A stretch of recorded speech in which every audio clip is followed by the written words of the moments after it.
What's up, YouTube? This is Too Raw for TV. All right, so I want to talk about this interview that former NFL player and NFL Hall of Famer Ray Lewis did on, I think the channel name is Valuetainment. The host is Patrick Bet David. And this portion of the interview that I want to focus on is when they were talking about Shannon Sharpe. Now, at one point in time, Shannon Sharpe and Ray Lewis were friends. As a matter of fact, they were teammates on that 2000 Baltimore Ravens team that won it all.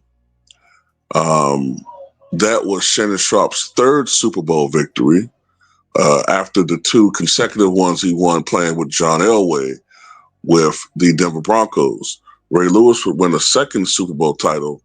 I think it was his last season in the league, which might have been 2012, if I'm not mistaken. 2012 or 2011.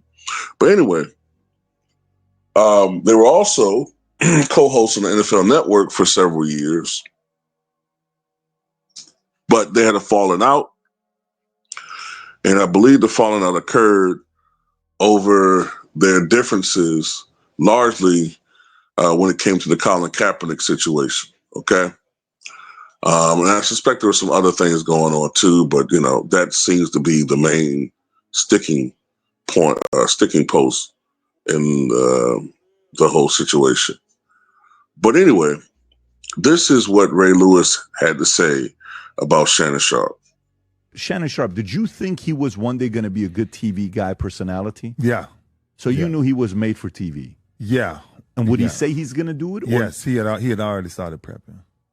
How much before he retired did he tell? He'd been started. Oh, so he's known he's going to be doing that. Yeah. So you're not surprised by the success he's having with his podcast and TV and him and Skip and Stephen A., all that stuff? No, I'm not surprised. I'm shocked at his content. I wouldn't, in a million years, the things that Shannon has said now or did now, I would never believe that Shannon would say or do any of this. Like what? Simply, I take drinking. Shannon, in my entire career, I've never saw Shannon with a drink. Ever. Like it was against the law, right? Because he had some stuff in his family that he didn't want to follow that. And then so I kind of started to watch him, and then we kind of went our own separate ways because I'm like, you're going to take that route. I can't go that route. Never can go that route.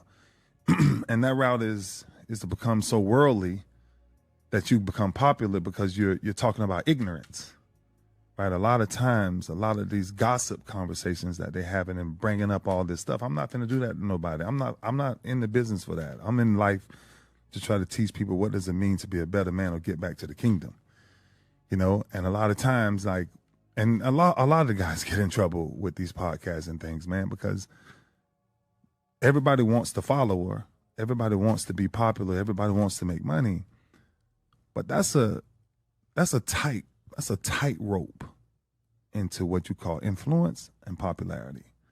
Right? The devil has the ability to make you popular. God has the ability to give you influence that when people see you, they see an image of him. And that's the thing for me that started to switch with not just Shannon, but just a couple of people. I'm like, wow, you would switch out like that? Really?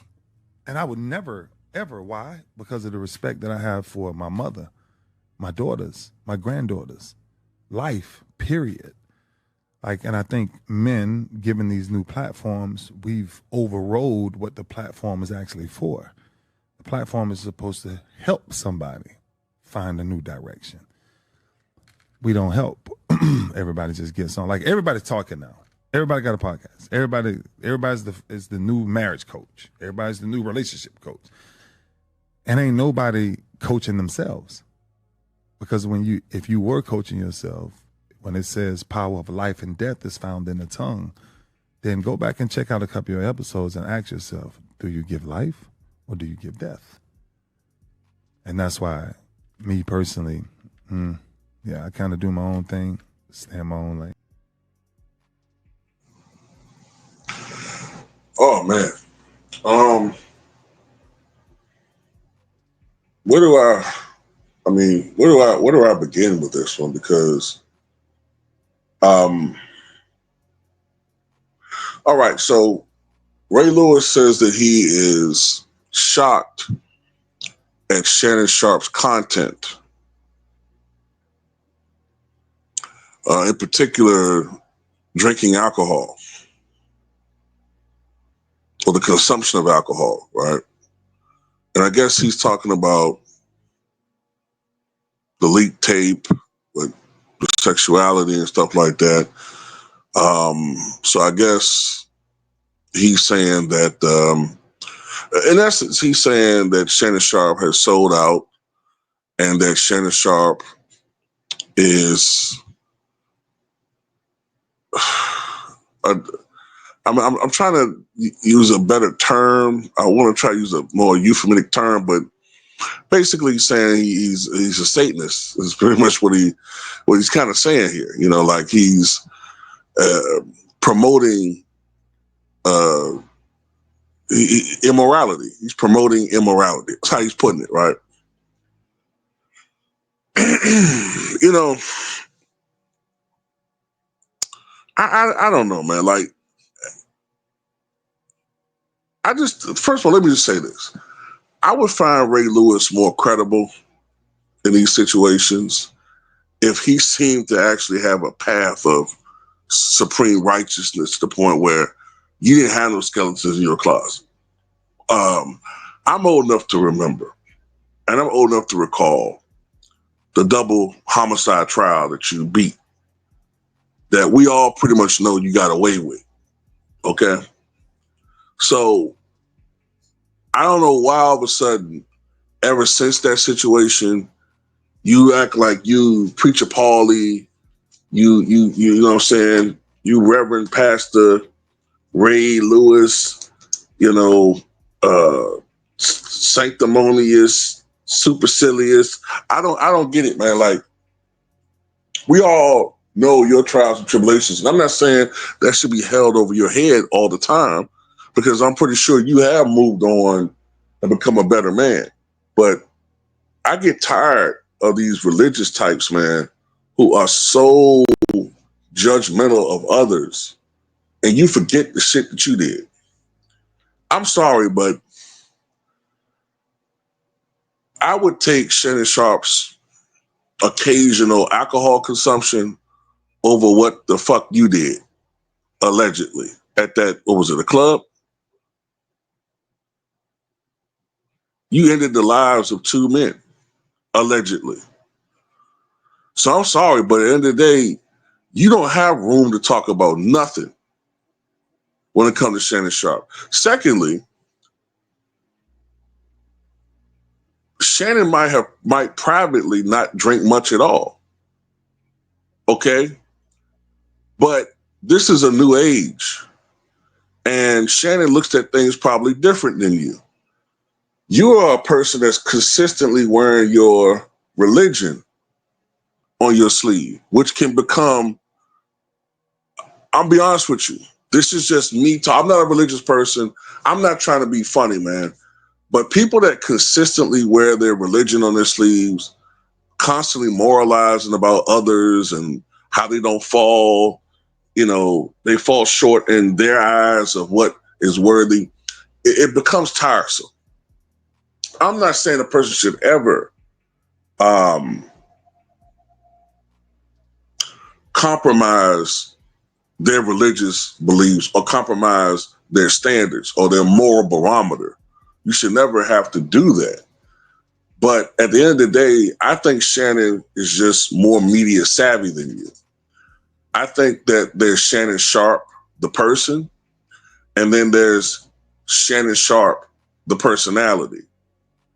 Shannon Sharpe might engage in drinking to a certain extent, but he looks to me to be a health nut. He might dress differently now, and we might have some issues with that.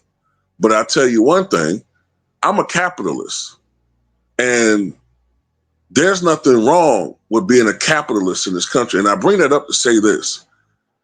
You sit up there and say, I'm not going to engage in promoting this, that, and the other. Fine. You want to promote spirituality. There's a lane for that. But I guarantee you, for the most part, that lane that you're talking about is not going to be profitable. That's just how it is. I'm sorry. I'm tired of all these dudes coming on these programs.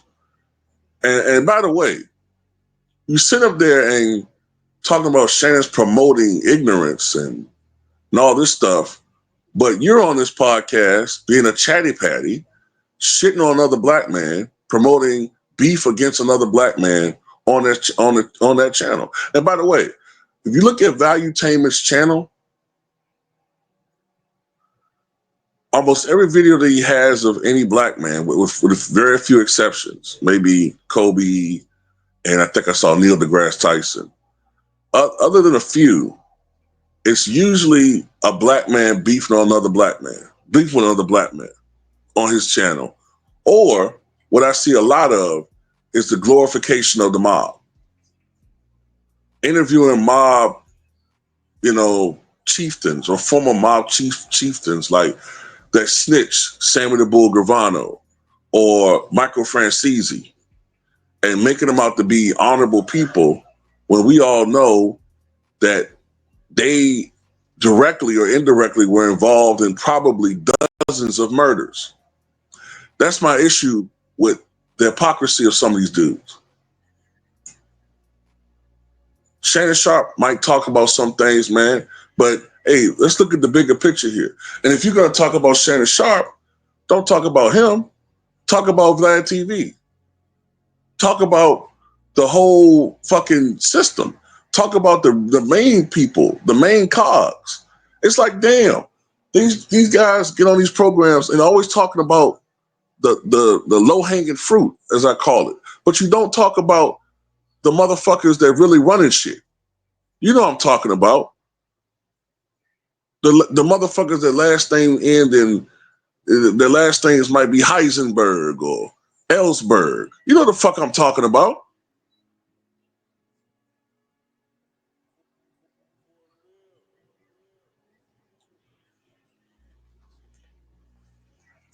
This shit crazy, man.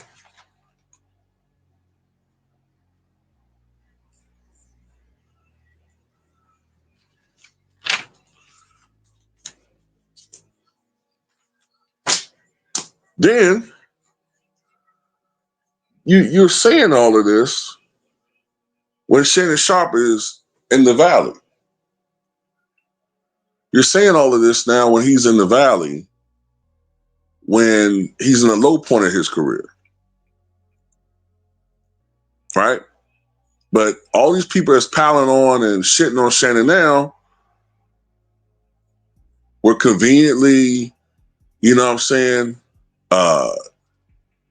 conveniently doing videos, praising him or whatever, man. At the end of the day, I just think this whole situation is just a lot of envy to me, man. Just a lot of people that's still jealous of the fact that Shannon Sharpe was able to create a program, create a podcast like Club Shay Shay that primarily interviewed black people. It was an avenue for black celebrities to go on there and feel comfortable. Unlike Vlad TV, who has a history of setting up motherfuckers, as long, you know what I'm saying, setting up rappers, setting up anybody.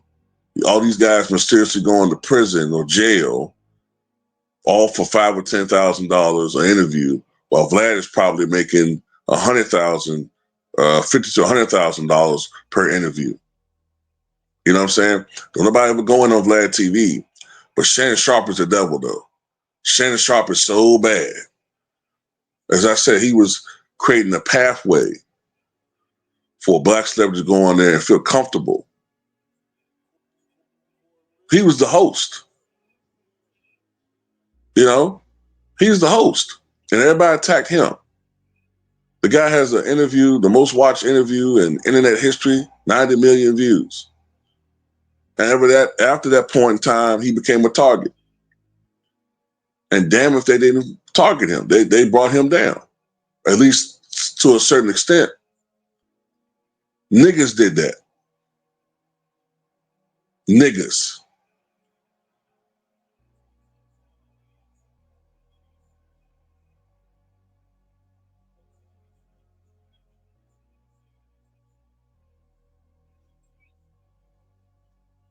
And Ray, you were on the wrong side of history, a lot of things. I don't agree with everything Colin Kaepernick is for or everything he did, especially afterwards. But what the NFL did was collude against that dude because of what he represented. And you sided with the NFL. And Shannon Sharpe was against it. And Shannon Sharpe was on the right side of history. And I'm not going to forget that. And most people shouldn't forget that. Ray Lewis, you are a jig. You have jig tendencies. So you can miss me with all this preacher Paulie bullshit.